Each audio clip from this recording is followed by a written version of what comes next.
संदूक। सावित्री देवी 75 साल की हो गई हैं। सावित्री देवी के 3 पुत्र हैं। सावित्री के पति का देहांत तब हो गया था जब वो 55 वर्ष की थी। सावित्री एक छोटे से पुराने घर में रहती है जिसको उनके पति ने ही बनवाया था। तीनों बेटे उनके साथ तो नहीं रहते, लेकिन ऐसा एक भी दिन नहीं रहता जब वो उनसे मिलने या उनकी सेवा करने नहीं आते हों। तीनों की पत्नियां भी दिन में आती ही हैं, यानी यूं ही समझ लीजिए कि उनका घर कभी खाली नहीं रहता। कोई न कोई वहाँ उनकी सेवा चाकरी में लगा ही रहता है। तीनों बेटों ने अलग अलग अपना घर बना रखा है। सबकी अपनी पर्सनल लाइफ भी है और परेशानियां भी। आदमी चाहे कितना भी बड़ा बन जाए, उनकी परेशानी कम नहीं होती। अमीर से अमीर इंसान को भी यह परेशानी होती है कि वो अमीर कैसा बना रहे। तीनों बेटों ने कई बार जिद की कि माँ उनके साथ जाकर वहाँ रहे, लेकिन उन्होंने कहा कि वो यहीं रहेंगी, इसी घर में। उन्हें और कहीं चैन नहीं आता है। आप ऐसा बिल्कुल मत सोचिए कि यह तीनों बेटे बड़े सुपुत्र हैं, इसलिए यह अपनी माँ की सेवा में लगे रहते हैं। तीनों बेटों को उनसे ज़्यादा प्यार लगाव की उस असली वजह कुछ और है। वजह है उनकी माँ का एक बड़ा संदूक, एक बड़ा लकड़ी का संदूक जिस पर ताला लगा है। वह संदूक इनके जीवन में बहुत अहम भूमिका रखता है। इस संदूक के अंदर क्या है और कितना है, ना तो इन तीनों बेटों को पता है और ना ही इनकी पत्नियों को।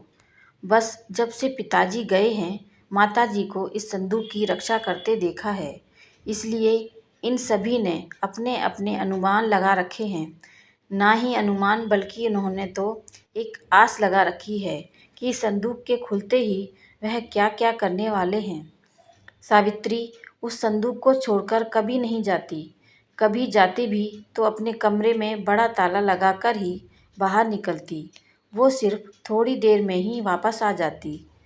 3 बेटों और उनकी पत्नी की उस संदूक पर नज़र न जाने कब से है। सबने अपनी तरफ से अपनी अपनी कोशिश भी करके देख ली माँ को अपने साथ अपने घर ले जाने की, ताकि माँ के साथ उनका संदूक भी वहाँ से हिल सके।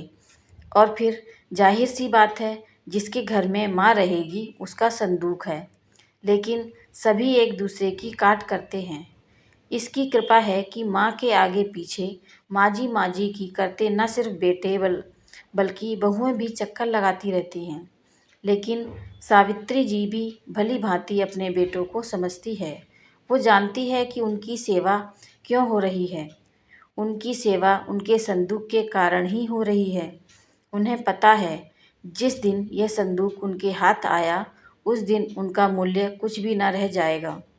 तीनों भाइयों और उनकी पत्नियों में यह बातें हैं कि माँ के पास न सिर्फ उनका सोना है, बल्कि उनकी सास का सोना भी है, इसी संदूक में है।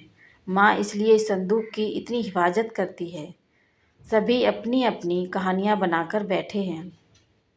किसी का दावा है कि उन्होंने संदूक को एक बार उठाकर देखा है। वो बहुत भारी है। माँ के कमरे में इन बहुओं ने कई बार सफाई के बहाने संदूक के पास जाने की कोशिश की, लेकिन माँ जी ने उन्हें बार बार टोका और कहा कि इस संदूक से अभी दूर रहो। समय आने पर इस संदूक में क्या है, तुम्हें अपने आप भी पता चल जाएगा। आखिर माँ की बात कौन टालता, और वो भी अभी तो कोई भी नहीं। बस उस समय के इंतज़ार में सब माँ का अच्छा बेटा और अच्छी बहू बनने की कोशिश कर रहे हैं। रात में कोई न कोई माँ के घर में ज़रूर रुकता, लेकिन माँ जी उसे अपने कमरे में सोने नहीं देती थी। इस तरह सावित्री जी ने उस संदूक के सहारे 20 साल निकाल दिए। एक दिन माँ जी की तबीयत ठीक नहीं थी। अक्सर जब तबीयत बिगड़ जाया करती थी, तब उनके बेटे उन्हें अस्पताल ले जाने को कहते थे, लेकिन वो उसके लिए भी राज़ी नहीं होती थी। वो कहती थी कि डॉक्टर को यहीं बुलवा लो। उनके बेटे ऐसा ही करते थे। इस बार जब उनकी तबीयत खराब हुई तो उन्होंने डॉक्टर ने कहा कि उन्हें अस्पताल में एडमिट करना ही पड़ेगा, वरना उनकी हालत खराब हो सकती है। और फिर उम्र भी बढ़ती जा रही है। आखिर कब तक यह शरीर साथ देगा? डॉक्टर के यह जवाब देने पर तीनों भाइयों को दुख से ज़्यादा उत्साह दिखाई दिया। उनकी पत्नियों की आंखों की चमक साफ दिखाई दे रही थी। सावित्री ने उन्हें कमरे के बाहर खुस-फुस करते सुना। तीनों इस बात पर चर्चा कर रहे थे कि माँ के जाने के बाद संदूक में जो भी है वो आपस में बांटा जाएगा, सबको बराबर बराबर मिलेगा। सावित्री ने जब यह सुना तो उनको अंदाज़ा लग गया कि अब समय हो गया है कि इन सबको यह बताने का कि आखिर इस संदूक में क्या है। उन्होंने आवाज़ लगाकर अपने तीनों बेटों और बहू को अंदर बुलाया। सबने आते ही कहा, माँ, अस्पताल चलते हैं, आप वहाँ जाकर ही ठीक होंगी।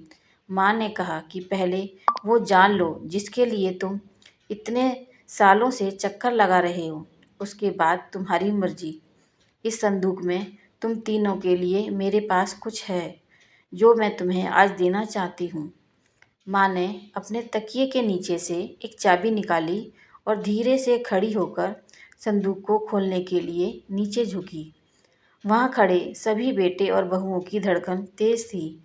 आज उनके बरसों का इंतजार खत्म हो रहा था। माँ ने संदूक खोला।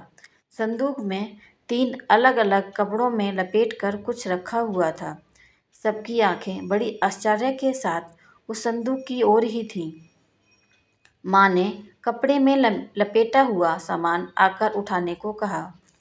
तीनों बेटों ने एक-एक सामान उठा लिया और उसे खोलकर देखा।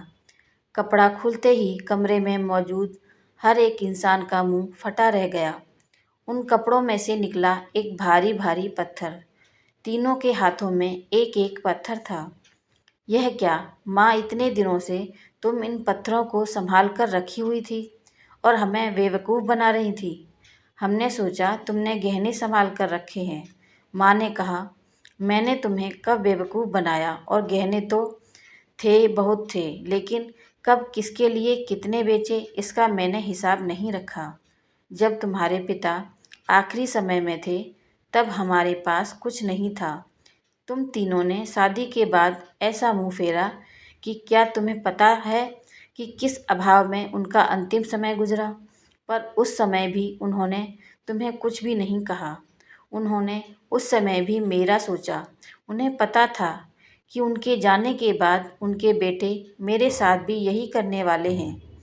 इसलिए उन्होंने मेरे लिए एक संदूक का उपाय खोजा। देखो कितना सही उपाय दिया था। तुम लोगों को बेवकूफ़ बनाना या तुम लोगों से सेवा करना न उनका मकसद था न मेरा। वो तो चाहते थे कि उनके जाने के बाद मैं अकेली न रहूं। बेटे मेरे साथ ही हों, मेरी आंखों के सामने, बस यही इच्छा थी। अब मैं शायद ज़्यादा न रहूं, इसलिए मैं तुम्हें सच बता दिया। सभी बेटे बहू उस कमरे से बड़बड़ाते हुए गुस्से से बाहर निकले। करीब 1 घंटे तक माँ के कमरे के बाहर ही सब एक दूसरे पर अपना गुस्सा निकाल रहे थे। बहस हो रही थी कि अब माँ को अस्पताल ले जाना है कि नहीं, और ले जाएगा तो खर्चा कौन उठाएगा। माँ जी अपने बिस्तर पर लेटी हुई सब सुन रही थी। मुझे लगता है कि आजकल के इस दौर में ऐसा संदूक हर एक माँ बाप के पास होना चाहिए, जिसके लालच से ही सही बच्चे अपने माँ बाप की सेवा करें और उनका ध्यान रखें। मेरी ये कहानी आपको कैसी लगी मुझे कमेंट करके ज़रूर बताएं, और मेरे चैनल को लाइक, शेयर और सब्सक्राइब ज़रूर करें। धन्यवाद।